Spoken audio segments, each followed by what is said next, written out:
bahkan eh, termasuk jaringan pejalan kaki ya. Eh, kalau di Kota Bandung eh, ini eh, termasuk yang inisiatif luar biasa ya kalau ada yang mengikuti beritanya di Jawa Barat itu kabel-kabel yang bergelantungan ya, mulai diturunkan ya maksudnya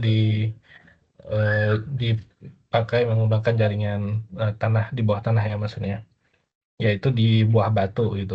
Jadi kalau Anda mahasiswa jalan tuh ke buah batu udah mulai rapi tuh langsung kelihatan gitu ya. Nah, ini jarang sekali terjadi di Indonesia ya, yang negara negara besar yang bahkan di Jakarta sekalipun ya pada saat itu Anies Baswedan gubernurnya itu mulai juga menata kabel-kabel gitu ya. Nah itu tapi mungkin karena apa? eh, karena waktu jadi gubernur mungkin nggak terlalu lama, jadi mungkin nggak tahu nggak apakah berlanjut atau tidak ya. Saya juga jarang ke Jakarta. Tapi yang jelas di Bandung sendiri sudah mulai terlihat pembenahan, eh, bahkan di beberapa kota kabupaten di Jawa Barat. Nah, ini suatu hal yang unik, menarik gitu ya. Mudah-mudahan untuk wilayah lain di Indonesia juga mulai berpikiran, cara berpikirnya lebih ini lagi ya, lebih terbuka, lebih bisa menerima hal yang positif begitu ya. Gitu. Eh, Makanya kalau kita di istilahnya ya ada juga kecenderungan dukung mendukung misalkan di pemilu ya biasa aja setelah selesai ya kita lihat ide atau gagasan yang baiknya apa yang bisa kita eh, pelajari yang bisa kita ambil begitu ya. Nah ini termasuk di Jawa Barat hal yang saya terus mengikuti hal-hal yang menarik untuk dijadikan referensi sebagai gagasan. Nah, jadi bagi mahasiswa juga, mahasiswa UB ini kan mahasiswa yang latar belakangnya dari berbagai daerah, tentu eh, mempelajari hal seperti itu juga hal yang perlu ya. Eh, Kita nggak tahu suatu saat menjadi orang yang punya wewenang atau bahkan yang memberikan pendapat begitu. Nah, baik kita lanjutkan mengenai eh, graf ya. Dulu sudah sempat kita jelaskan mengenai graf sederhana, yaitu graf yang tidak mengandung gelang maupun sisi ganda. Gelang itu maksudnya adalah dia apa siklus ya, mutar terhadap dirinya sendiri seperti ini.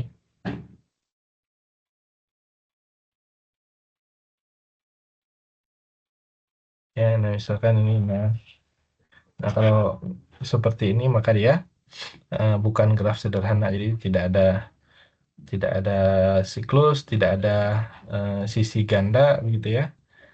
Nah, ini maka dia graf sederhana. Bapak, Seperti ini. Ya, maaf gambarnya belum muncul.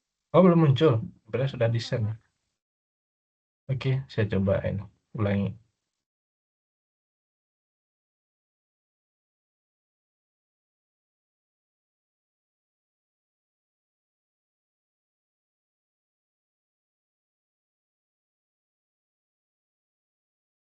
Terus sekarang bagaimana? Sudah?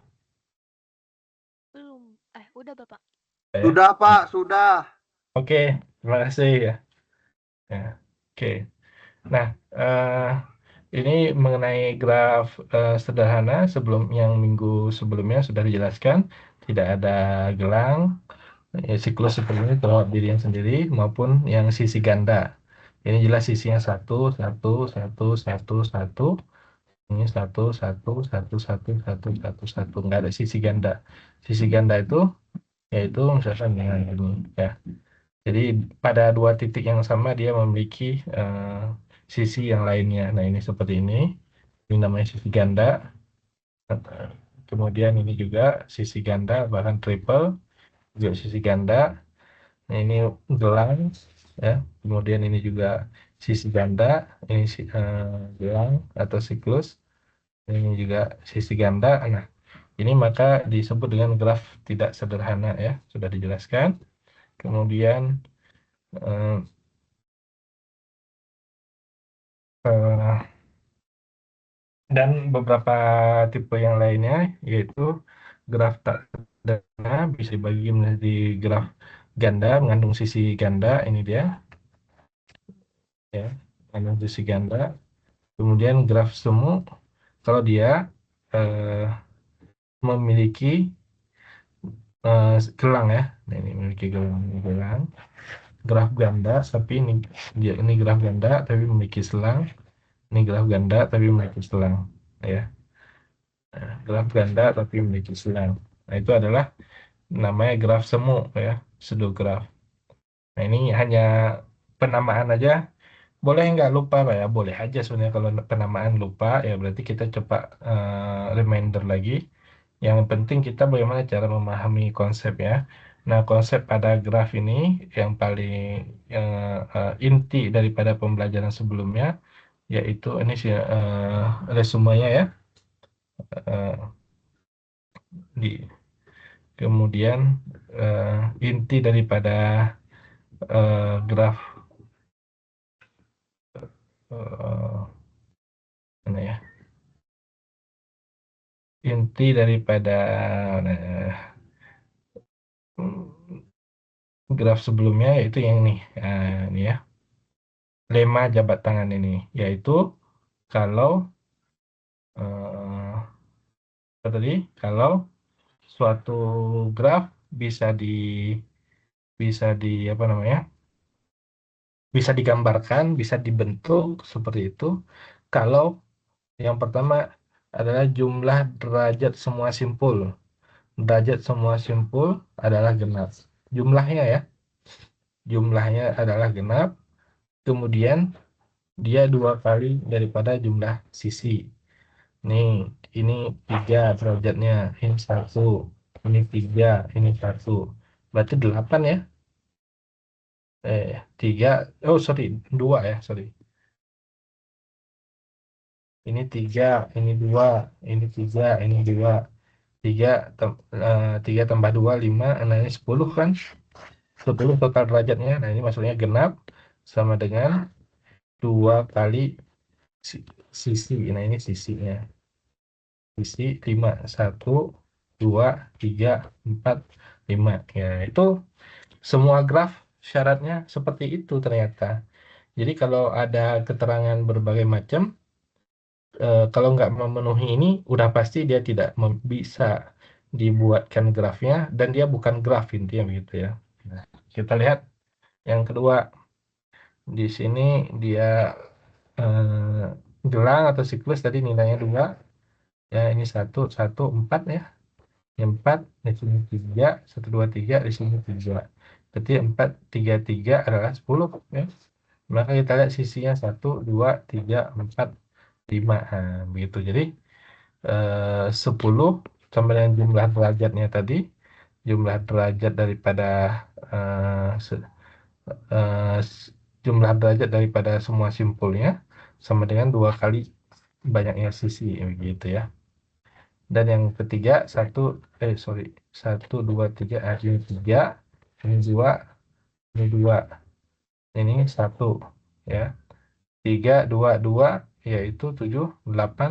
Nah, ini delapan, ya. Delapan ternyata, walaupun di sini ada titik yang nggak dihitung tadi, nggak punya derajat atau derajatnya nol. Satu dua tiga empat, sisinya adalah dua kali empat. Nah, ternyata benar, ya. Nah, itu yang paling dari materi minggu pertama ini yang paling penting, yaitu jumlah derajat semua simpul pada suatu graf genap, yaitu dua kali jumlah sisi. Dan kebalikan daripada itu, atau disebut dengan lemanya, yaitu kalau ada jumlah derajatnya banyak simpul yang berderajat ganjil selalu benar. Jadi kalau ada yang ganjil itu pasti, misalkan ada cabangnya tiga, pasti eh, dia minimal ada dua tuh, ya, yang tiga itu. Nah, untuk sembarang grafik banyaknya simpul berderajat ganjil. Ini kan derajat ganjil nih, ya kan? Derajat tiga, minimal itu dia harus ada dua, ya. Atau bahasanya di sini selalu genap. di sini satu, ini satu, dua gitu. Nah, itu maksudnya. Untuk sembarang graf G banyaknya simpul, banyaknya titik, begitu. Eh, banyaknya titik berderajat ganjil, ya, banyaknya simpul, banyaknya titik berderajat ganjil selalu genap. Nah, sebenarnya itu salah satu paket dengan bahasa yang tadi.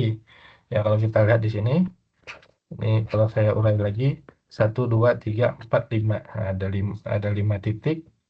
Kalau kita lihat derajatnya di sini derajatnya tiga, di sini dua, dua, dua, gitu kan? Dua, dua, dua, di sini tiga. Nah, lalu kita jumlah 6, 8, 10, 12 ya, 12. Derajatnya 12, tapi kita lihat ada sisi berapa? 1, 2, 3, 4, 5, 6. Nah, jadi 2 kali 6 ya. Sama aja sebenarnya, tapi konteksnya ini berbicara mengenai derajat ganjil. Yang satu lagi berbicara mengenai, yang ini tadi, berbicara mengenai eh, semua simpulnya. Tuh, ini bicaranya semua simpul, yang ini bicaranya tentang derajat ganjil gitu ya. Ini kesimpulan dari minggu ke 11 ya sebelumnya. Nah, ada yang terlewat dari minggu ke-11 yang tadi ini ingin saya uraikan sedikit. Nah, salah satu aplikasinya adalah, nah ini eh, graf eh, yang menggambarkan sistem pertandingan setengah kompetisi, atau bahasa lainnya adalah round robin turnamen. Jadi round robin turnamen ini menarik karena yaitu dia semua tim saling adu ya. Ini pasti melawan, baik dia mau genap maupun ganjil pasti bisa berhadapan satu lawan satu semuanya. Kemudian eh, ya pasti berhadapan satu lawan satu semuanya. Kemudian dia bisa ganjil ataupun genap ya. Nah, biasanya kan kalau misalkan di turnamen ada 6 orang kan, satu lawan dua, tiga lawan empat, lima lawan enam. Nah, dibuatnya itu namanya sistem sistem gugur ya. Bisa seperti itu dan tidak berhadapan semuanya begitu. Nah, biasanya kalau 5 juga dibuat, karena kalau sistem gugur dibuatnya by satu, dua, tiga, empat, limanya by, yang gitu ya. Ini juga terjadi kemarin waktu permainan catur yang dibuat oleh eh, unit inovasi saya dan teman-teman. Ya, jadinya kalau nggak ada pemain tambahan, jadinya sistemnya by, kayak gitu ya. Nah, memang itu cara yang paling mudah. Tapi di sini kan ada semacam privilege ya. Ada orang khusus yang tidak tidak bertanding, tapi dia udah masuk ke sesi berikutnya gitu, udah masuk ke semifinal atau final gitu. Nah, ini salah satu keunikan daripada round robin turnamen.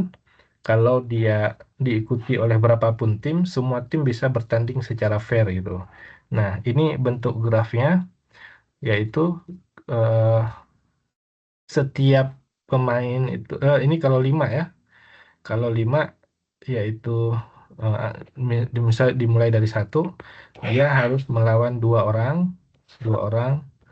keluar ya, satu dua, dan dua orang ke dalam, ataupun semacam tuan rumah, home away gitu ya. Nah, itu.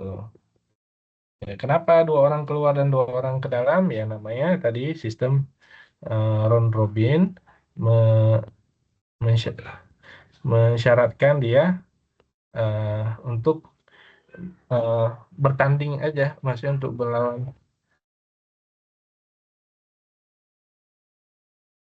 ya, mensyaratkan dia untuk eh, bertanding dengan semua orang. Nah, ini semua satu dua, jadi keluar dua orang dan masuk dua orang.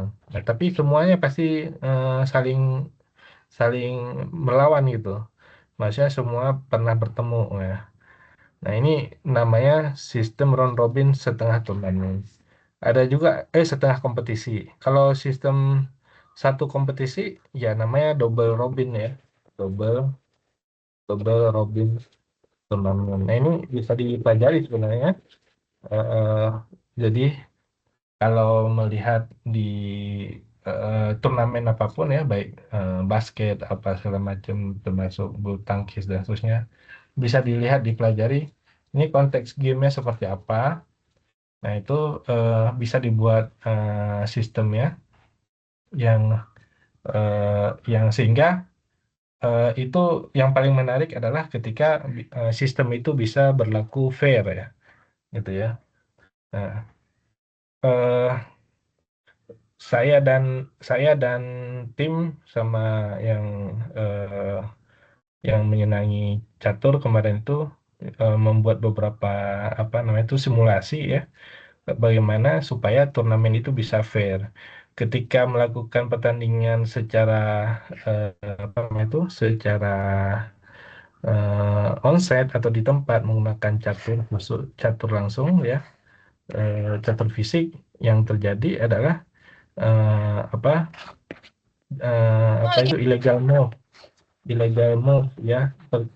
Nggak boleh jalan tapi jalan, itu illegal move. Kemudian kalau ada yang nonton kejuaraan dunia catur sekarang, Magnus Carlsen yang sedang bertanding ya, juara dunia ya, beberapa kali menjatuhkan bidaknya, nah gitu ya. Nah itu kekurangan daripada daripada eh, apa namanya itu catur fisik begitu. Nah artinya kalau bisa disetting bagaimana tidak terjadi hal-hal yang seperti itu. Nah, itu hanya bisa berlaku pada sistem atau pada aplikasi begitu. Nah, ini yang sedang dicoba dibuat eh, menggunakan apa kalau saya katakan eh, chess turnamen ya, e-sport chess turnamen gitu ya.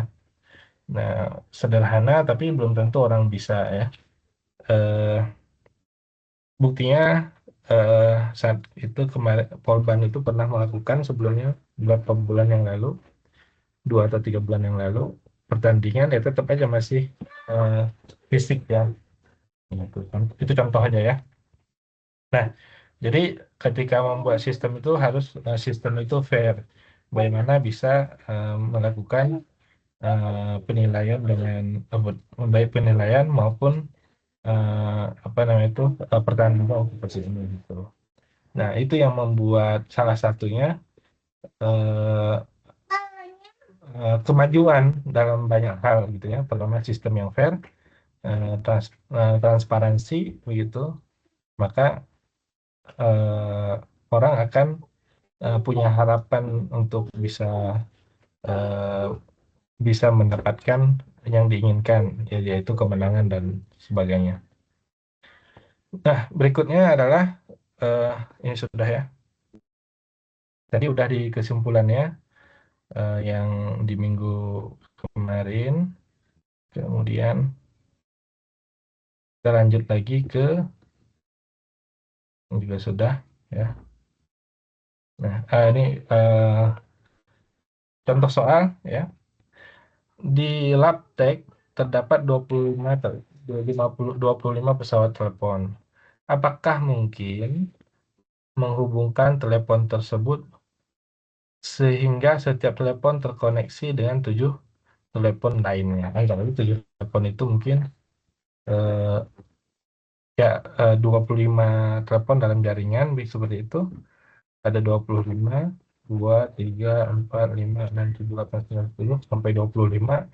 Nah, mungkin nggak, itu pertanyaannya ya, masing-masing dari 25 itu terkoneksi dengan 7 telepon lainnya setidaknya. Ya, kita lihat aja jawaban daripada lemma tadi, yang harus kita uji dulu yang ini. Ya, ini mungkin nggak? Nah, ini jawabannya. Kalau di situ memenuhi itu, maka jawabannya mungkin. Kalau tidak memenuhi, ya tidak mungkin. Ya, walaupun sebenarnya kalau secara konsep kita lihat ini dia kan koneksinya cuma dengan 7 telepon. Di sini ada 25. Harusnya bisa dong. Satu telepon itu terkoneksi dengan 7. Nah, itu cara kita menghitung manual. Ya, kita nggak bisa membuktikannya.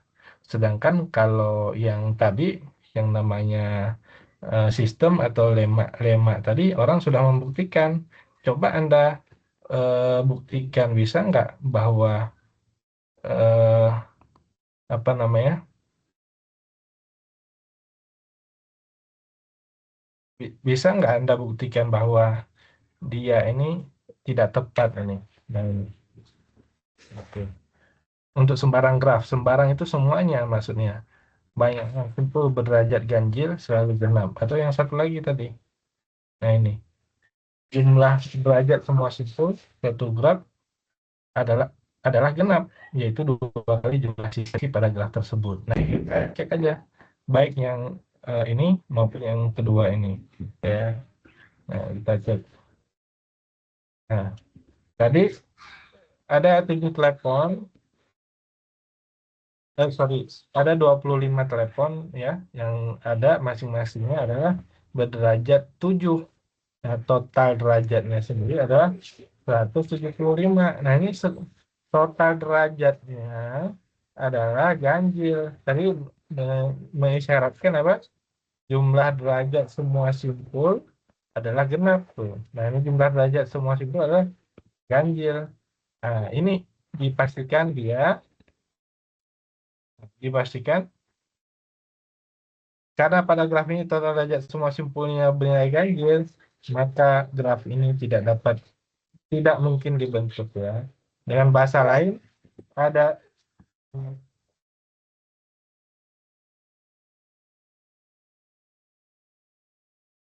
dengan kata lain ada 25 telepon, tapi tidak mungkin tidak mungkin dapat dibentuk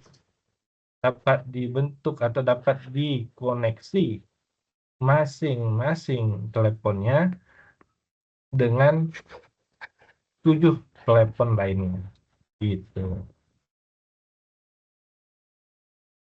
Gitu ya, cara kita mengambil ini ya, mengambil kesimpulannya. Jadi kita lihat pernyataannya, kita uji dengan kita lihat pernyataannya. Ini kan pernyataannya di sini, apakah dia dapat terkoneksi dengan telepon lainnya. Oke, kita uji dulu apakah dia bisa dibuat dalam bentuk jaringan grafnya ya.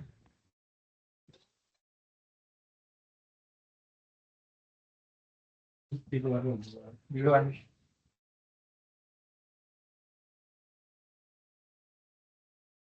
ya, gitu ya. Nah, jadi demikian. Jadi kita sudah uji tadi.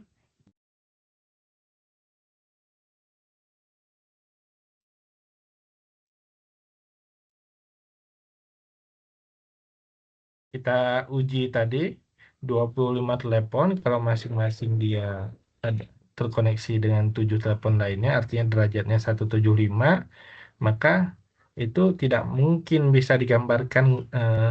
mungkin bisa digambarkan eh, grafnya, atau graf dalam hal ini adalah networknya tidak mungkin. Jadi networknya tidak mungkin atau tidak bisa gitu ya.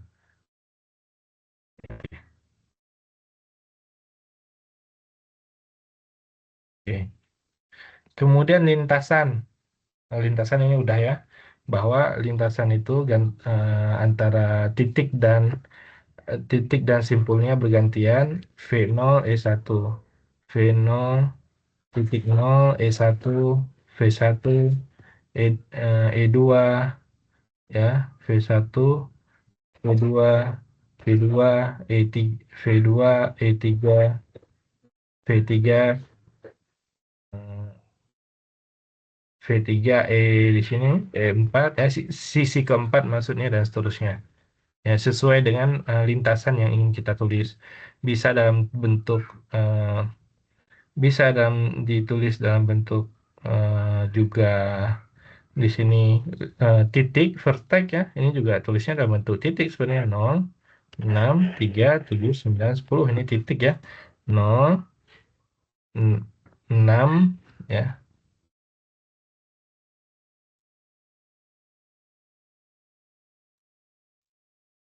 0 6 kemudian 3 7 9 3 7 9 10. Nah, ini adalah satu lintasan. Ya, sebenarnya masih mudah ya. Lintasan atau bahasa lain pad. Kalau pad ya, nah, pad atau kalau siklus itu dia kembali lagi namanya siklus ya. Nah, gimana caranya kembali lagi atau circle ya, gitu. Nah, panjang lintasan adalah panjang lintasan adalah banyaknya sisi. Berapa banyaknya sisi tadi? 0, 6, 3, 7, 9, 10. 1, 2, 3, 4, 5 ya. Berarti panjang lintasannya adalah 5 gitu ya. Nah, siklus juga sama tadi. Siklus atau sirkuit ya, yaitu dia yang sifatnya kembali lagi ke titik asal. Itu aja sebenarnya bedanya dengan lintasan atau pad ya. 0, 4, 8, 5, 1, 0, 0, 4, 8, 4, 8, 5, 1, 0. Ya, nah, lihat berapa? 1, 2, 3, 4, 5. Nah, berarti 5 panjang panjang sirkuit atau panjang cycle-nya ya, gitu.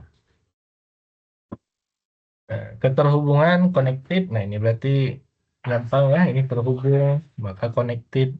Ini tidak terhubung, maka dis disconnected graph ya.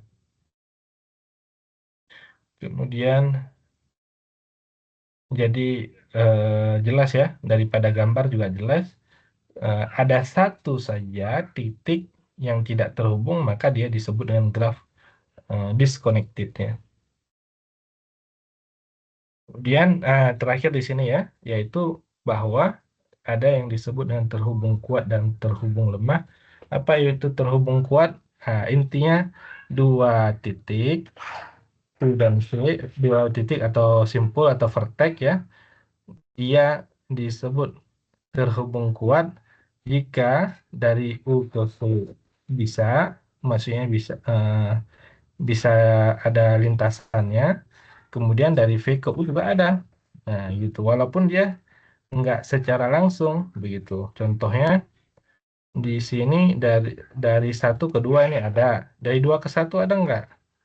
Nah, ternyata nggak ada kan? Dari dua ke satu, oh ada nih. Ini di sini ya, berarti terhubung dia, terhubung kuat begitu.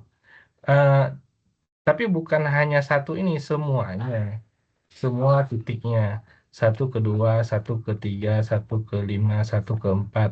Nah, kalau semua titik di dalam graf tersebut terhubung kuat, baru dia dikatakan terhubung kuat.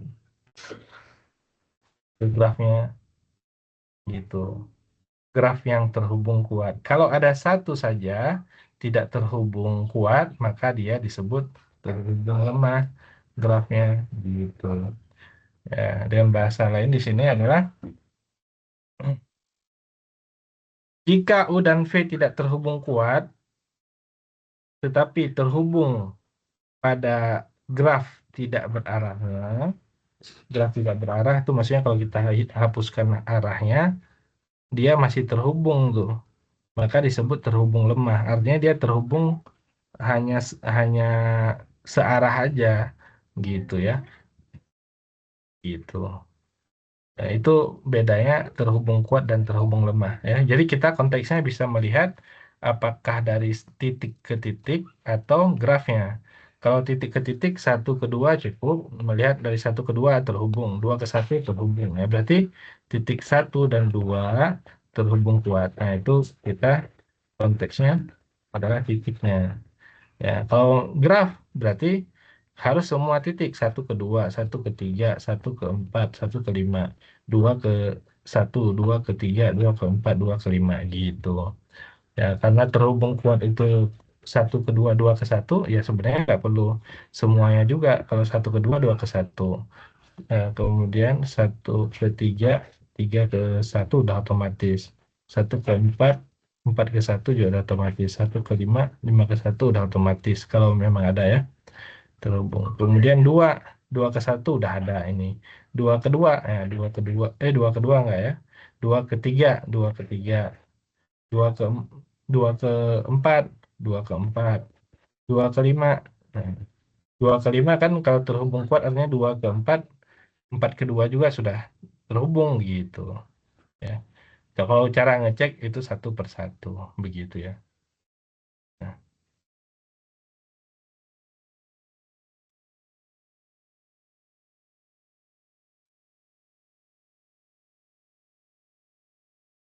ada pertanyaan?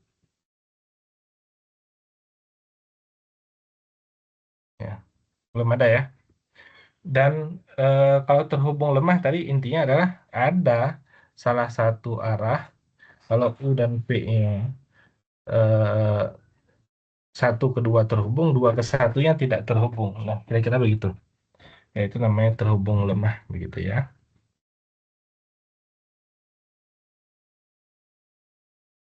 Nah, contoh graf terhubung lemah dan graf terhubung kuat ya. Nah, ini sembarang. Tadi sembarang itu artinya semua ya. U di G terhubung, makanya terhubung kuat. Nah, di gambarnya ini graf terhubung kuat. Dari satu ke dua ada nggak? Ada. Dari dua ke satu ada nggak? Ada. Dari satu ke tiga ada nggak? Satu ke tiga ada. Tiga ke satu ada. Gitu. Ya. Kemudian dari dua, dua ke satu ada nggak? Ada, jelas ada. Satu ke dua ada. Dua ke tiga ada. Tiga ke dua ada. Nah, ini yang namanya terhubung kuat. Nah, kira-kira nih yang masih muda ya, mahasiswa nih, ya carilah hubungan yang seperti ini. Nah, jadi kuat, terusnya menarik kan, enak, nggak ngebosenin ya. Yang cinta bertepuk sebelah tangan gitu ya. Nah, itu susah juga ya. Ini ya. Nah, cari ya apa nama itu eh, kesepahaman gitu ya. Ya, cara berpikirnya bisa mudah menerima dan mau saling belajar, mau saling memahami. Nah, sebenarnya hal yang sangat lumrah atau sangat dasar bagi kita sebagai manusia itu ingin diperhatikan, ingin disayangi, ingin dicintai orang kita juga ingin apa sama gitu hal seperti itu juga yang mencintai, ingin menyayangi dan seterusnya. Nah, maka ya ini hubungannya, ini kan sederhana seperti itu. Tapi kan sederhana ya untuk menunjukkan kan bukan satu hal yang mudah juga konteksnya begitu. Eh Tadi contoh yang kedua graf terhubung lemah. Terhubung lemah nih dari satu ke dua ada nggak? Ada dua ke satu ada. Nah, konteksnya di titik yang lainnya. Dua ke tiga ada nggak? Dua ke tiga ada. Tiga ke dua, tiga ke dua. Nah, tiga ke dua ke sini dulu. Nah, nggak ada kan? Habis. Berarti langsung dia kesimpulannya graf terhubung lemah. Begitu. Ya, jadi ada satu saja yang tidak terhubung kuat antara dua titik, maka dia langsung disebut graf terhubung lemah. Begitu. Nah, eh, kan jadi menarik ya pembahasannya. Kenapa? Karena kita melihat kondisi yang ada di negara kita yang memang secara umum ya kita negara besar tapi konektivitasnya rendah gitu. Tingkat konektivitasnya rendah. Terbukti salah satunya ketika terjadinya bencana ya, itu kan persoalannya ya berbagai macam ya. Karena kondisinya jauh seperti di Aceh, Sumatera Barat, Sumatera Utara. Ya bukan masalah jauhnya, tapi konektivitasnya yang rendah sekali gitu. Eh, jadi kalau saya bukan curhat ini, tapi kalau saya pulang ke kampung, ke rumah, ke Aceh itu saya dari Jakarta, kira-kira ya, nih, eh oke maaf aja,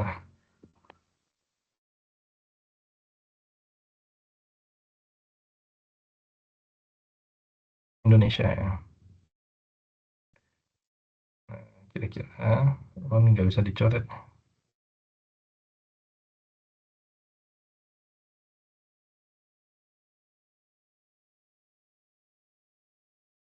Termasuk yang mahasiswa kita dari Papua ya, mereka eh, apa yang paling tahu bagaimana mungkin harga mahal dan seterusnya. Kan agak agak unik juga kenapa bisa terlalu jomplang masalah harga, masalah konektivitas ya. Ini masih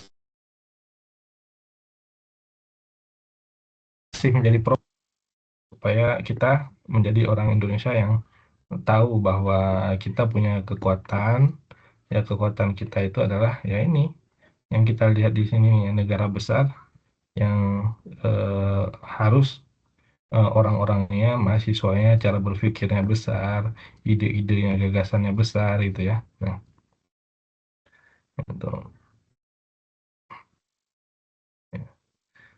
Kalau ide dan gagasannya besar, maka dia akan bertemu dengan orang-orang yang sama itu, orang-orang yang ide dan gagasannya juga besar. Dan itulah kalau masalah mencari mencari pekerjaan itu yang nggak usah khawatir, nggak ada orang yang idenya besar itu dia nggak punya pekerjaan segala macam, nggak, hampir nggak ada itu.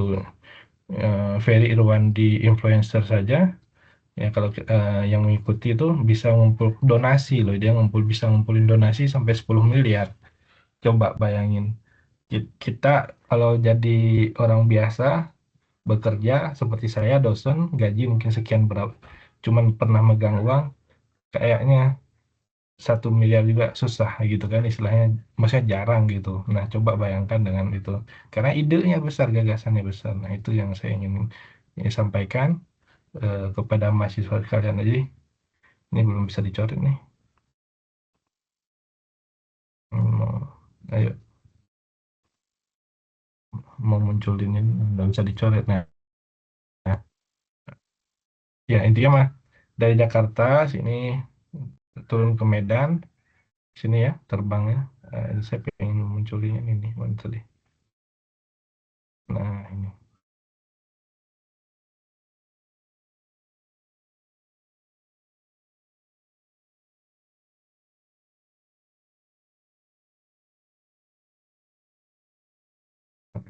kira-kira ya, maksud maksud saya ingin menyampaikan tadi konektivitasnya ya itu dari ini kan sangat mudah dipelajari kan, tapi ternyata kan masih PR bagi kita ya, bagi bangsa Indonesia itu maksudnya. Hmm.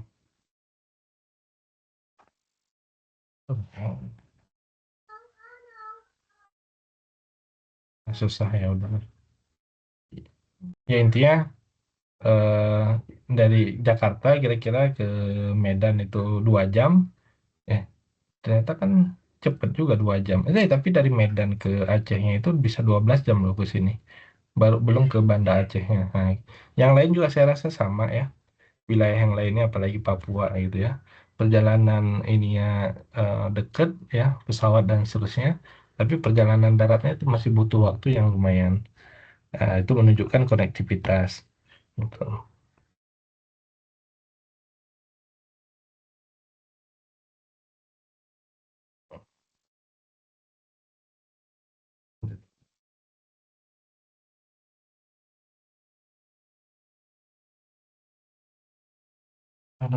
Ya ini lama sekali.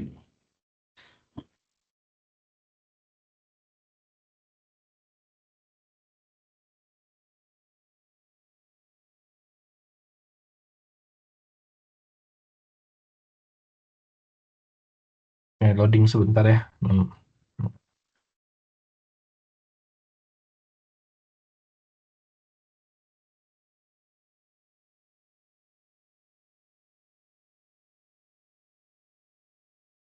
Nah,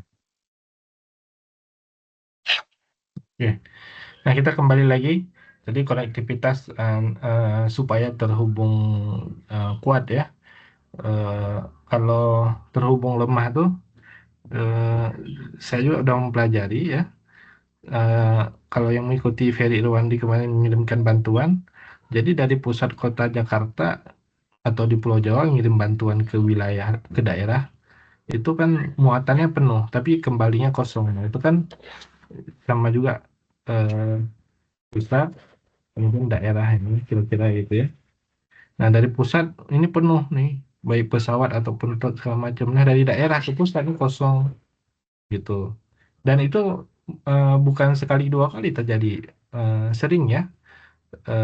Maka yang dilakukan itu kan mengirim mengirim cabai, mengirim apa segala macam hasil alam dari daerah ke pusat itu yang dilakukan. Itu eh, oleh Ferry Irwandi itu contohnya. Yang menunjukkan bahwa konektivitas ataupun graf itu terhubung lemah tadi gitu. Jadi banyak sekali terhubung lemah karena saya bisa menyampaikan itu karena kita di Ulbi juga adalah bagian dari PT Pos. Nah, PT Pos juga mengalami masalah yang sama dengan banyak perusahaan pengiriman atau pengiriman jasa, yaitu ketika mengirim barang ke daerah, mengirim secara apa namanya itu, eh, mengirim barang dari pusat, dari Jakarta, dari Surabaya, dari Bandung itu ke daerah itu mudah, mudah dan murah gitu. Tapi kembalinya, nah itu kembalinya itu yang susah dan mahal, lebih lama gitu biasanya dan gitu kira-kira. Nah, itu problem-problem yang ada itu. Nah, kalau kita bisa membuat konektivitas itu menjadi lebih lebih apa eh, lebih terjangkau, maka akan menjadi satu bukan pantai kok pantai.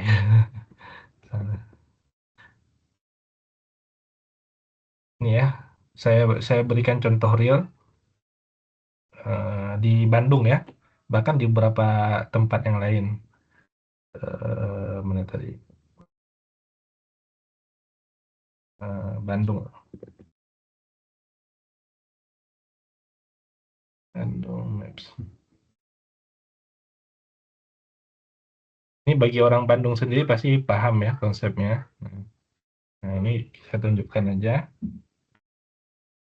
Nah,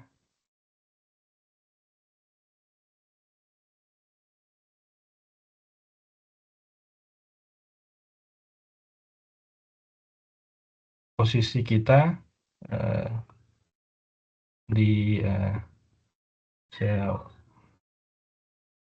mana ini ini rute ya, Sari jadi atau Ulbi. Mana rute. Ini contoh nih. Jadi dari sini pun kalau kita mulai menyukai networking, kita bisa mempelajari ya. Ulbi, aduh, ini lama loadingnya.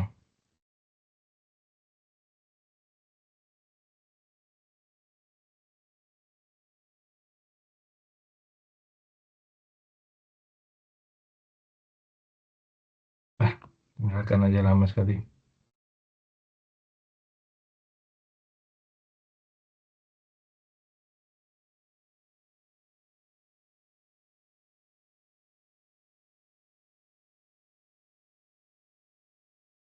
Oke, nanti tinggalkan aja. Nah, langsung saya potong aja. Nah, ini IKEA Kota Baru Parahyangan itu aja ya. Biar ada ini, biar ada di sini ya kita di sekitar sini. Malah ini.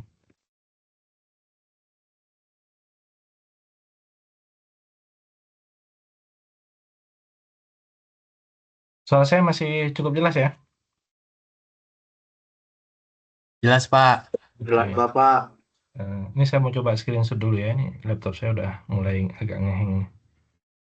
Ya, yang penting suaranya masih jelas. Nah, jadi secara simpel di sini teman-teman bisa melihat bahwa eh, apa namanya itu eh, kita di Ulbi nih di sekitar UPI nih ya. Kita nih UPI di bawahnya. Ada Ulbi ya. Di kemudian ada jalur di sini jalur tol ya, tol Paster yang paling dekat dengan kita yang merah ini, kira-kira tol Paster.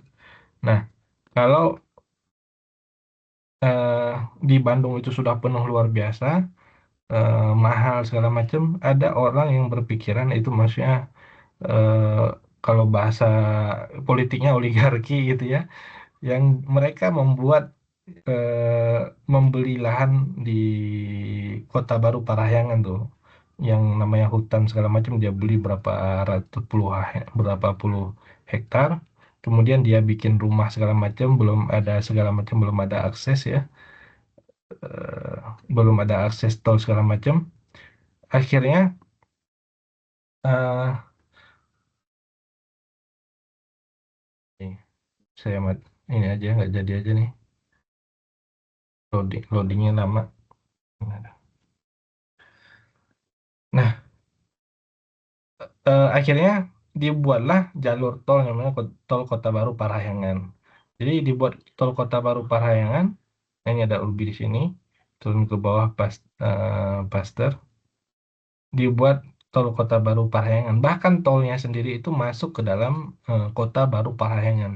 Sepertinya di Bandung sendiri baru satu-satunya tol yang masuk ke dalam komplek, yaitu Kota Baru Parahyangan itu di Bandung. Nah, itu contoh konektivitas.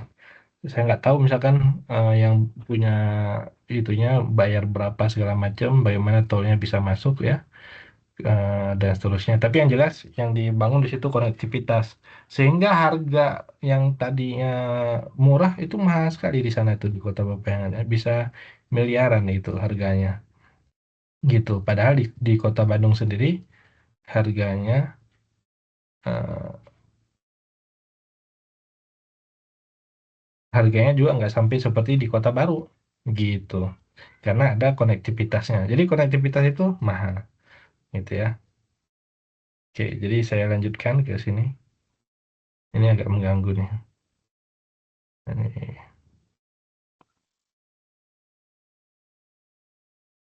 nah, mungkin nanti kalau di kelas nanti kita ini coba lagi. Ya, gitu. Nah, oke. Kemudian,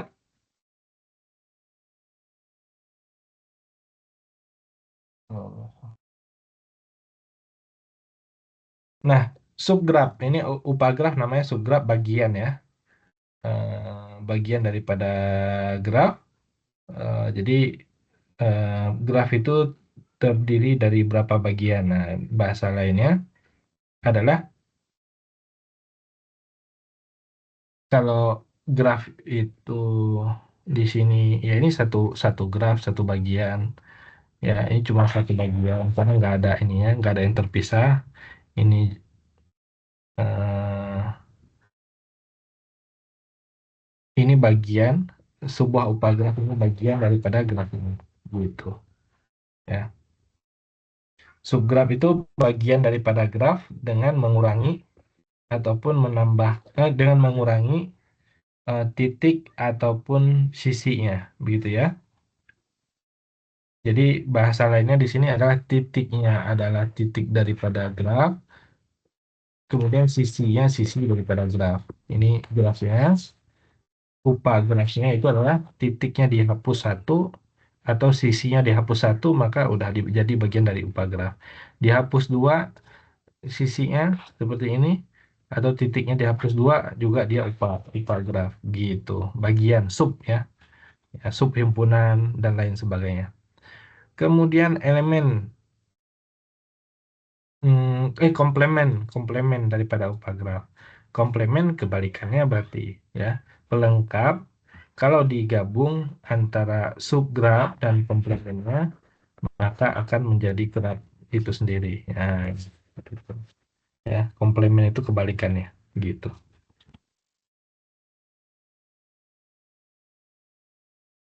Nah,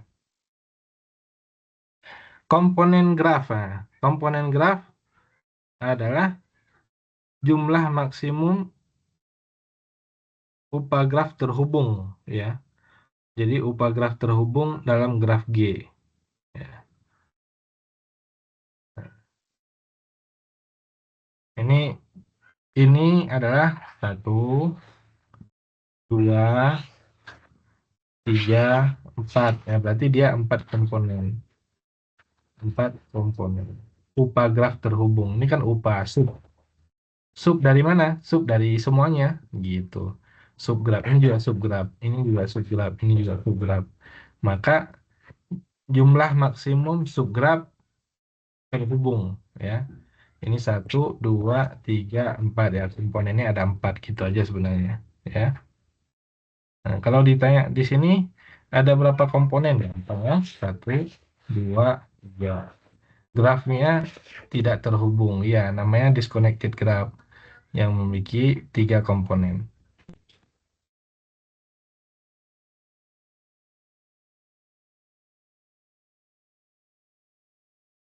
Pada graf berarah, komponen terhubung kuat adalah jumlah maksimum. Jumlah maksimum subgraf yang terhubung kuat. Ya.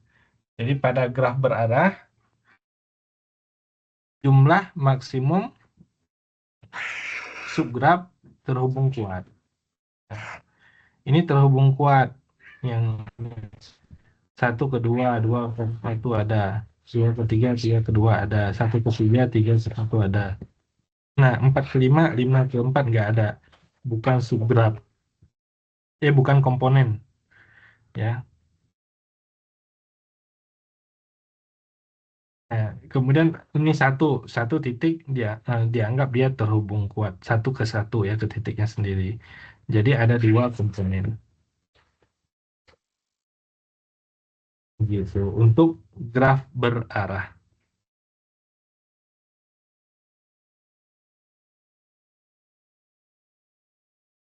Ini.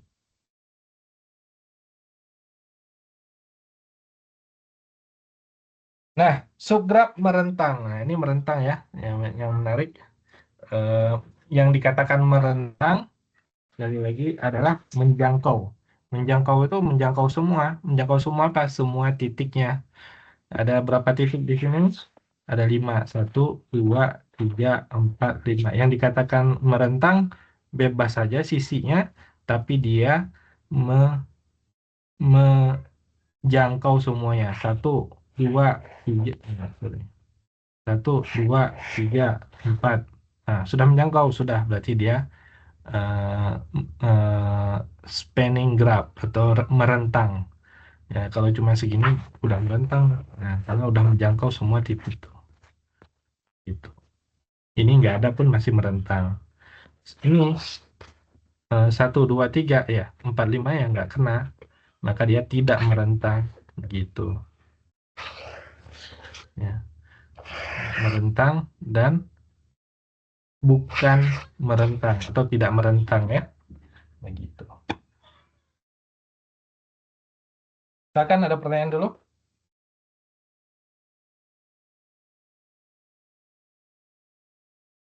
Jelas, Pak. Terus ya, nanti dipelajari lagi. Nah, kemudian cut set ya, cut set itu cut dipotong ya, ya himpunan yang dipotong ya, cut set dari graf G ya, himpunan sisi yang bila dibuang dari G menyebabkan G tidak terhubung. Jadi kalau ada sisi yang dipotong, maka dia graf tersebut eh, menjadi tidak terhubung. Jadi apa himpunan pemotong? Cut set itu pemotong. Jadi kalau saya potong di sini 2 ke 5, 2 ke 1 saya potong. Ya, langsung kan terisolir atau terpisah gitu. Maka dia disebut cut set. Ini cut set. Ya. Karena terpisah antara ini dan ini. Gitu. Namanya cut set. Kalau contoh yang di slide ini, yang disebut dengan cut set, ketika dia memotong apa nih? Ini ya. 1 ke 5 dia potong. 3 ke 5. Sisa lah 1 ke 3 dan sebelah kanan. Nah, ini juga cut set. Jadi suatu himpunan eh, kalau dihilangkan sisinya menyebabkan dia tidak terhubung. Menyebabkan dia tidak terhubung maka disebut dengan cut set. Yang mana cut setnya itu tadi yang saya tanda kali itu 1, 2, 1, 5 dan 3, 5 gitu.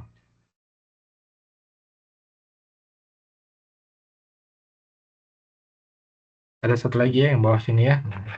3, 4. 1, 2, 1, 5, 3, 5 dan 3, 4 adalah cut set. Yang lainnya tadi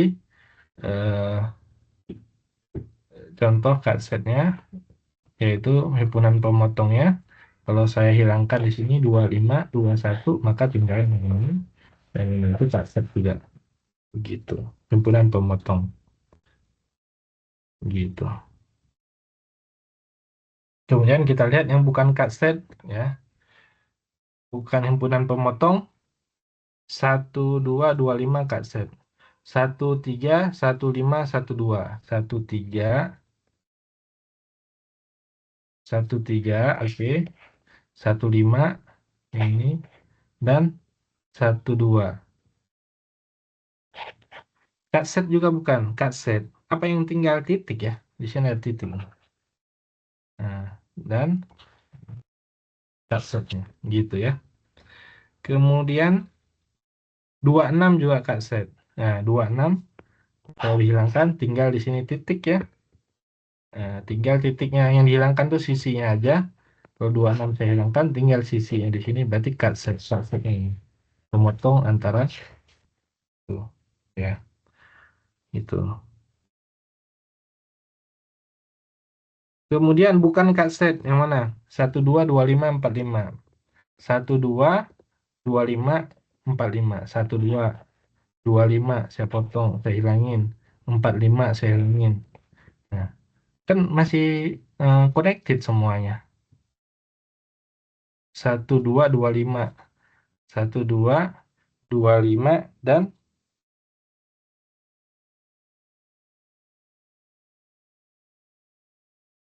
1, 2, 25 dan 5, 45 ya. Tapi ini terpisah ini. Harusnya ini terpisah. Iya ya, terpisah. Ini di sini.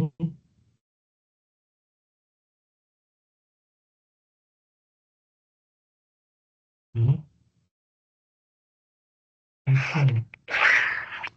Kenapa dia bukan kaset?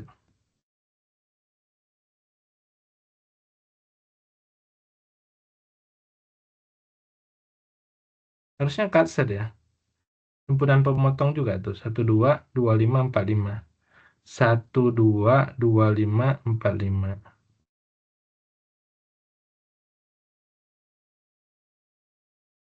Kenapa tuh?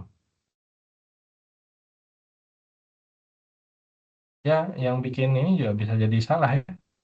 Kita lihat ini 1, 2, kita hilangkan 1, 2-nya. Ini kita hilangkan. Di 25, 25 kita hilangkan yang ini. Ya. 45, 45 ini yang dihilangkan.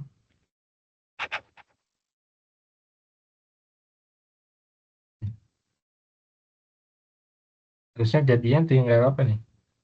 Ini, sorry.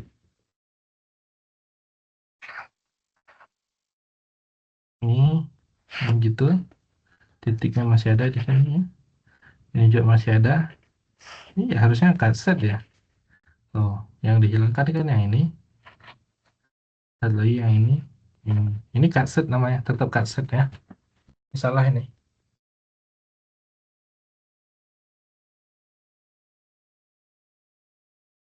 Oh, sorry, sorry, sorry. Bukan cut set sebab ada yang lebih kecil ya. 1, 2, 25 dan 45 dia bukan cut set karena cukup dua aja. 1, 2 dan 25 yang dihilangkan ya. Jadi, ulangi ya, dia cut set yaitu himpunan sisi yang bila dibuang menyebabkan graf tidak terhubung. Jadi nggak semuanya. Jadi cukup yang paling minimalis saja. Kalau 1, 2 dan 25 ini sudah dihilangkan. Ini sudah dihilangkan. Nah, ini sudah cut set begini. Tapi kalau ditambah 4,5 yang ini bukan cut set lagi. Cut set itu cuma segini.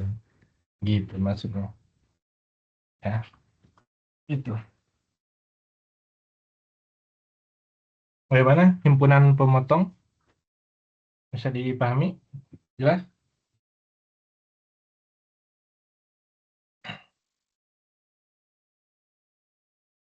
ya. Jadi himpunan pemotong tadi dia yang paling sedikit ya, paling minimalis gitu. Ini ada 3. Nah, kalau 2 saja sudah terpotong, maka 2 ini yang cut set, 1, 2 dan 25. Jadi 4,5 juga cut set, tapi disebut bukan cut set karena yang ada yang lebih kecilnya, ada yang lebih minimalisnya gitu. Ya. Tentukan semua cut set di dalam graf berikut ini. Jawaban. Nah, ini menarik kalau soal-soal begini. Nanti saya akan buat ya beberapa soal. Jadi lihat mana yang cut set, mana yang bukan. Ya, CE cut set karena satu langsung memotong ya, menjadikan dia 2 komponen. Dua komponen. AB AD AB di sini. Nah, sorry. AB di sini belum belum memotong menjadi 2 komponen. AD AD AB kemudian AD, mana AD? AD. Nah, cut bukan cut. Kenapa? Karena sisanya nih, nah, titiknya mesti tetap yang kanannya gitu. Nah, gitu ya. Jadi ini menjadi 2 bagian, 2 komponen cut set jadi. Tuh. Kemudian yang lainnya satu lagi aja, yaitu BC CD. BC BC potong, CD potong. Jadilah 2 bagian. Mana bagiannya? Yaitu ini ya. Yang ini sudah hilang. BC CD sudah hilang, tinggal titik doang. Nah, jadi ini doang.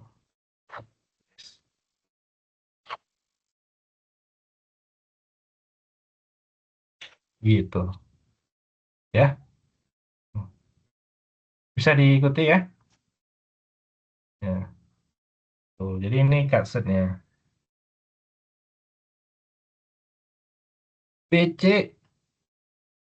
BC CD dihapus. Satu lagi. BC CD dihapus. AD dihapus juga. AD dihapus. Bukan cut set. Gitu ya. Bukan cut set. Dikarenakan 2 saja ini sudah memutus atau membuat 2 bagian. Nah, ini yang disebut dengan cut setnya. Jadi kalau ditambah lagi bukan cut set gitu. Bukan himpunan pemotong.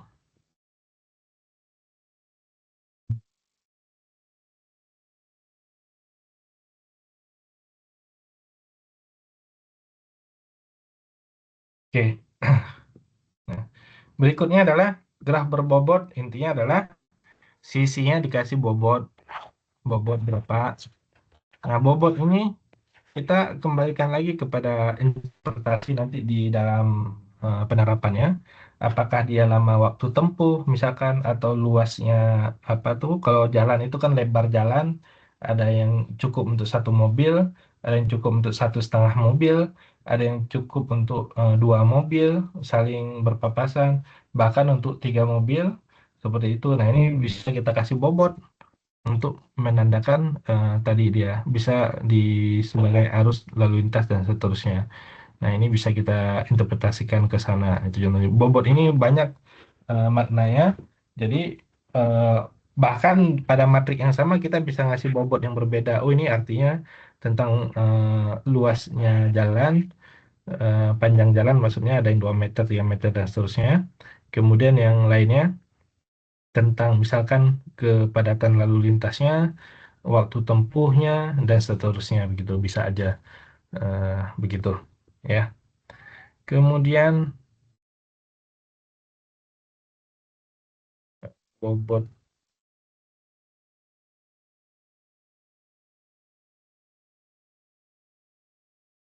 itu ya, ini bobot weighted ya. Graf yang berbobot ini yang tidak berbobot ya, atau tidak diboboti, bukan tidak berbobot ya, tidak dikasih nilai. Kemudian graf lengkap yaitu graf yang derajatnya sama ya. Setiap simpulnya mempunyai sisi ke semua lain atau derajatnya sama. Ya bahasa ini satu derajatnya, ini dua, ini tiga, gitu kan? Itu. Ini empat, dua empatnya derajatnya sama semua. Ini lima. Nah, ini disebut dengan graf graf lengkap atau K1, K2, K3, K4, K5, K6. Ya. Nah, kira-kira eh, sebenarnya kalau kita pengen bagus itu konektivitas itu pakai graf lengkap sebenarnya. Bahasa lain graf lengkap itu kan dari mana ke mana pun kita bisa nih jalurnya nih. Ada itu. Ya. Jadi kayak jangkau itu graf lengkap seperti ini tuh lebih menarik ya. Itu. Nah, untuk jangkau untuk daerah tertentu yang sebenarnya belum ada pembangunan atau apa, diusulkan dulu direkayasa segala macam. Kalau di Bandung itu kalau Anda perhatikan yaitu Kota Baru Parahyangan, kemudian Summarecon. Kalau Anda kan kita pernah ke sana ya, tingkat tingkat satu tuh belum ya kayaknya. Ya ke Summarecon ya. Nah, nah, itu kayak seperti kota yang berbeda begitu. Ya, kabel-kabelnya sudah di bawah duluan dan seterusnya. Jalannya lebar, bahkan ada bundaran ya, gitu. Bundaran dan pilihan pada lampu lalu lintas itu bundaran atau lampu lalu lintas itu pilihan yang menarik ya. Karena kalau ketika ada bundaran, kalau Anda perhatikan ya, nggak ada lampu lalu lintas, orang tetap jalan. Manapun dia bisa ini, bisa masuk dan keluar dari jalan manapun gitu. Itu fungsinya bundaran. Gitu. Jadi eh, beberapa tempat sebenarnya kalau dia dari berbagai daerah, bukan berbagai daerah ya, maksudnya berbagai jalan yang eh, ada semacam dua, tiga, empat seperti itu. Nah, di Kota Bandung hampir semuanya itu menggunakan lampu lalu lintas, jarang sekali ada yang menggunakan bundaran. Padahal bundaran itu mengartikan semacam apapun orang tetap masih bisa jalan, gitu. Asal mengikuti bundaran itu, gitu. Ya kira-kira begitu. Nah, ini menunjukkan model ini salah satunya model eh, graf lengkap atau graf bipartit itu. Dari mana mau ke mana bisa dari saat ini jalan satu, ini jalan dua, ini jalan tiga, ini kan bundaran artinya bisa ke sini, ini ini ke sini bisa, ini ke sini bisa, gitu kira-kira. Nah, itu contoh aja aplikasinya. Dan banyak sebenarnya aplikasi yang kalau kita coba gali lagi, kita buat menjadi sebuah sistem, nah itu suatu hal yang menarik ya. Jumlah sisi pada graf lengkap terdiri dari n buah simpul adalah n kali n min 1/2. Jadi ada jumlah sisinya adalah n kali n min 1/2. Ini rumus saja ya, sebenarnya masih mengikuti n simpul. Titik berarti eh, n kali n min 1/2. Coba kita lihat apakah masih menyamai dengan konteks yang awal tadi lemma jabat tangan. Kalau di sini titiknya ada dua, derajatnya satu satu kan? Derajatnya satu satu berarti total derajatnya adalah dua. Total derajat dua, eh, sisinya pasti dua kali dua kali satu ya. Nah betul. Ini derajat lemma jabat tangan tadi. Nah kemudian kalau kita menggunakan rumus ini, N kali N-1/2 kan sama juga ya. 2 kali 2 kurang 1/2. Ya. 2 kali 1/2. Nah, nilainya sama dengan 1 kan. 1 itu adalah tadi apa? Eh, jumlah sisi ya. Jadi jumlah sisi pada graf lengkap adalah N kali N-1/2. Ini jumlah sisinya adalah 1. Gitu. Nah, kita coba yang kelima ini. Kalau kita hitung sisinya satu 2 3 4 ya. Satu 2 3 4 kemudian 5 6 7 8 9 10 10 11 12 ya. 12 ini. Jadi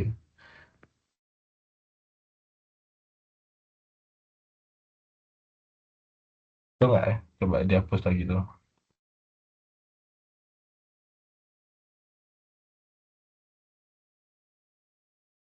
Nah, satu, ini satu, dua, tiga, empat, lima, enam, tujuh, delapan, sembilan, sepuluh. Nah, 10 ya.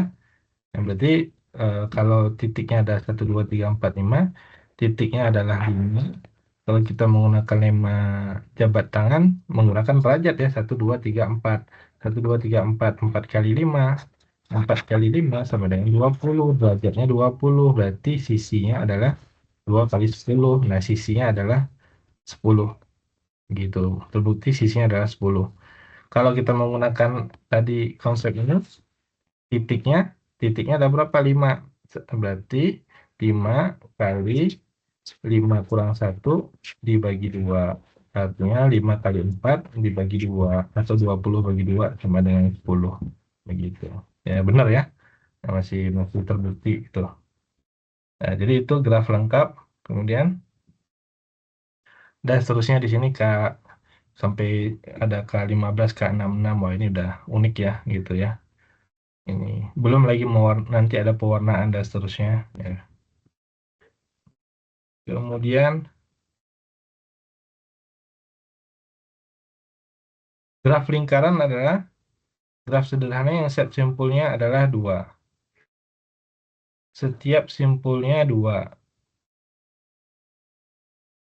Graf lingkaran dengan n simpul dilambangkan. Ini kayaknya kehapus deh. Ya di slide. Oke. Sorry. Kita lihat. Mana? Buka dulu. Ini kayak gambarnya terhapus.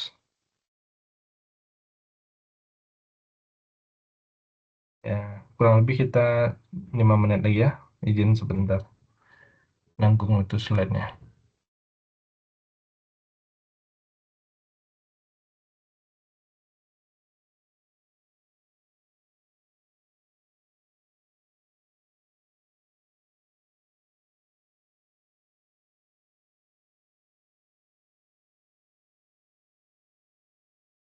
Kayaknya kehapus ini karena kayak saya convert ya. Jadi itu ada yang kehapus mungkin. Oke, kita coba lihat dulu di slide-nya.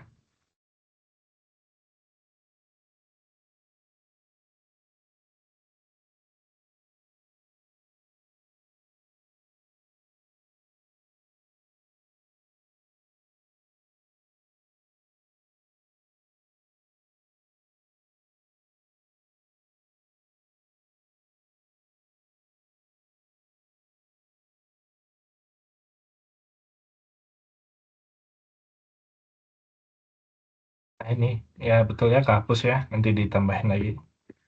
Nah, kalau yang didapatkan oleh mahasiswa nggak kehapus ya. Ada. Graf lingkaran adalah graf sederhana yang setiap simpulnya berderajat 2. Nah, ini kan berderajat 2. Ini berderajat 2, berderajat 2, berderajat 2, berderajat 2, berderajat 2, berderajat 2, berderajat 2. Ya, jadi unik nih. Ini disebut lingkaran dalam teori graf. Ya, ini disebut lingkaran, ini disebut lingkaran. Jadi dilambangkan dengan CN atau circle N ya. Circle 5 berarti titiknya adalah 5 gitu. Ya, ini graf yang setiap simpulnya berderajat 2. Kemudian graf teratur, graf yang setiap simpulnya mempunyai derajat yang sama disebut dengan graf teratur ya. Jadi kalau simpulnya berderajat sama, maka dia graf teratur.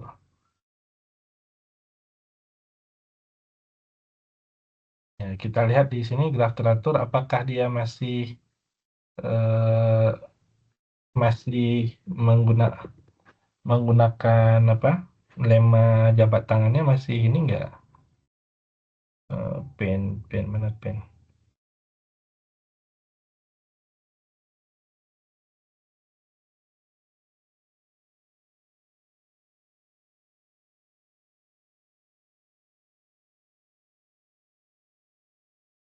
Saat kamu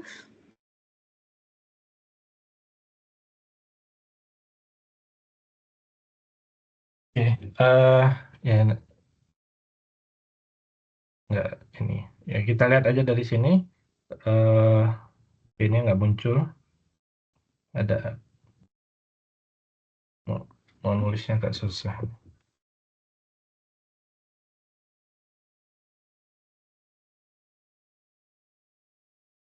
Ah, ini dah.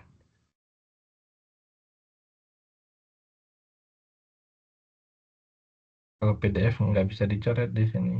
Ya, di sini aja pakai pen. Ya. Nah,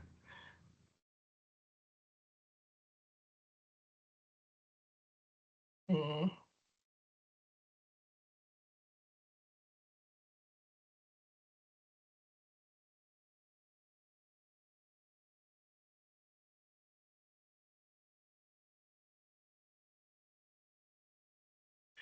nah di sini kita lihat tadi eh, graf teratur derajat R ya. Derajat R, jumlah sisi pada graf teratur derajat R ya. NR per 2R. Kalau nggak hafal juga kan kita coba aja pakai yang tadi itu. Masih masih terbukti nggak bahwa jumlah sisinya itu masih sama ya? Bahwa ini derajatnya 3, yang ini 1, 2, 3, ini 3, ini 3, ini 3. Berarti kan 4 kali 3 sama dengan 12 ya. Si ininya itu adalah 12 si derajatnya. Berarti sisinya dari sini aja 2 kali 6. Sisinya tuh pasti 6. Tuh, 1, 2, 3, 4, 5, 6 tuh, betul kan? Atau mau pakai di sini NR per 2 boleh juga kan? Kali R per 2. N itu banyaknya titik. 1, 3, 4, 4 titik. R itu derajatnya. 3 per 2, 6. 12 dibagi 2 sama dengan 6. Nah, sekarang ternyata terbukti betul. Ini pakai yang naga bakal juga tetap bisa digunakan. Mau menggunakan ini N kali R per 2 juga masih bisa ya, begitu.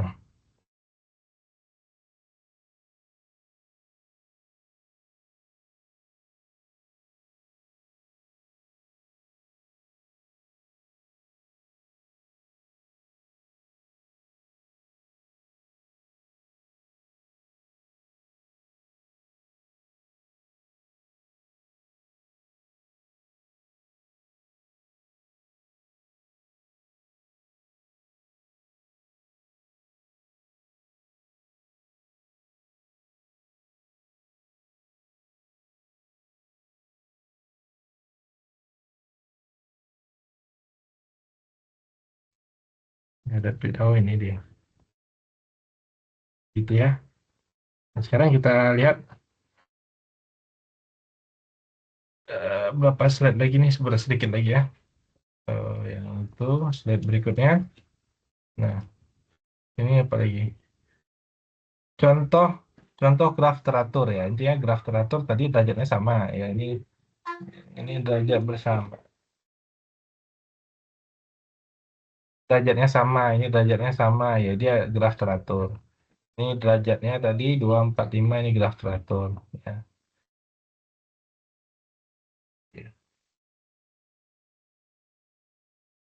Kemudian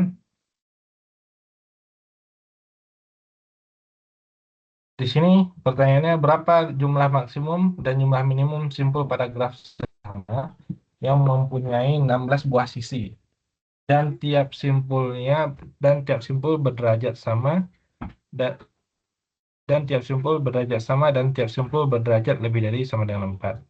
Derajatnya sama, lebih dari sama dengan 4 dan dia graf sederhana mempunyai 16 buah sisi gitu ya. Jumlah maksimum dan minimum titik ya gitu.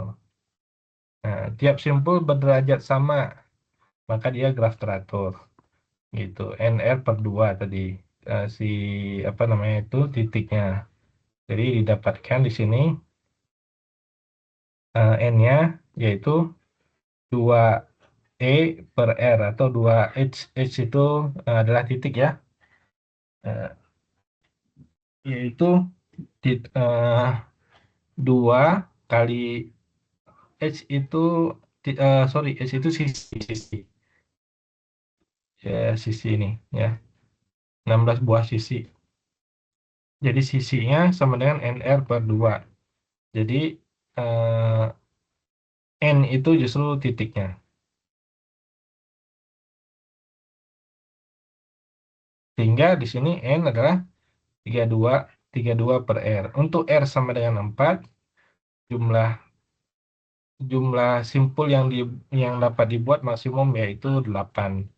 Untuk R sama dengan 4. R itu tadi apa derajatnya ya? Derajatnya 4 yaitu 32 dibagi 4 yaitu maksimum yaitu 8. Ya.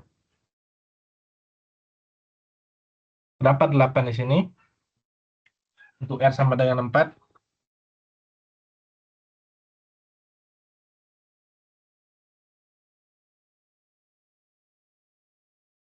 Jumlah simpul berderajat sama dan tiap simpul berderajat lebih dari sama dengan 4. Jadi diambil tadi tiap simpulnya berderajat 4 terlebih dahulu. Kemudian kalau dia berderajat 4, kemudian berapa sisi yang berapa titik yang dimiliki? 8. 8 kali 4 kan udah 32 ya. Gitu.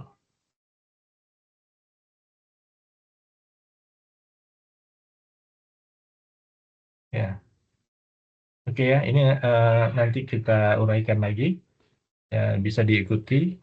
Kita karena waktu udah mau ini ya, jadi bisa diuraikan lebih dalam lagi, bisa dipelajari. Ya, kemudian nih, graf bipartit ya. G- Graf bipartit nanti diingatkan saya yang tadi yang terakhir. Graf bipartit yaitu graf G yang himpunan simpulnya dapat dipisah menjadi dua bagian, V1 dan V2, sehingga setiap sisi pada G menghubungkan sebuah simpul di V1. Sebuah simpul V1 ke sebuah simpul V2 disebut dengan graf bipartit. Graf bipartit artinya ini kalau dia dipisah menjadi dua bagian, setiap eh, apa setiap titik daripada V1 ini terhubung ke V2 gitu. Graf G yang himpunan simpulnya dapat dipisah menjadi dua himpunan bagian sehingga setiap sisi pada G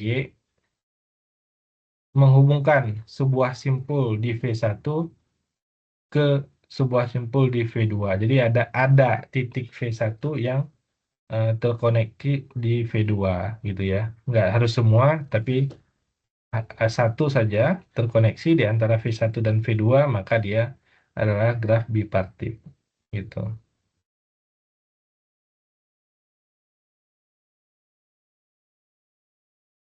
Contohnya di sini V1 dan V2 bisa dipisah ABD di sini. ABD, nah dengan GFED D ya, CEFG. ABD di sini, kemudian CEFG ya. Ya. Kemudian contoh lainnya di sini graf bipartit lainnya H1, H2, H3 dan WGE. Nah, ini kan terkoneksi antara pokoknya ini bagian dengan bagian ya. Kalau E terkoneksi dengan H2 boleh, ke H1 juga boleh. Apalagi terkoneksi dengan semuanya ya. Ini juga disebut dengan graf teratur tadi ya. Ini ya sama 3 gitu.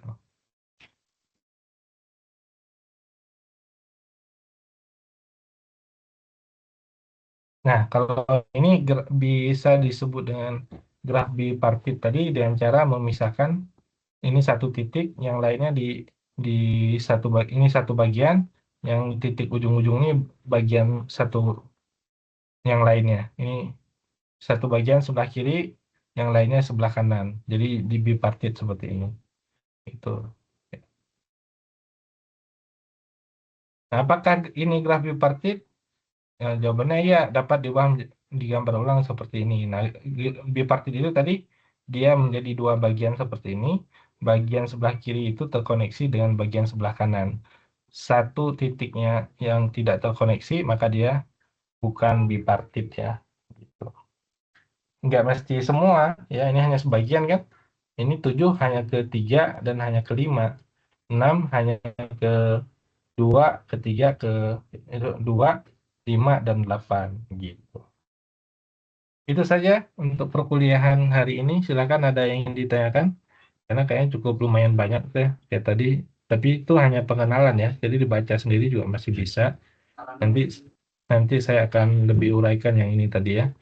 Nah, ini tadi intinya. Itu ya.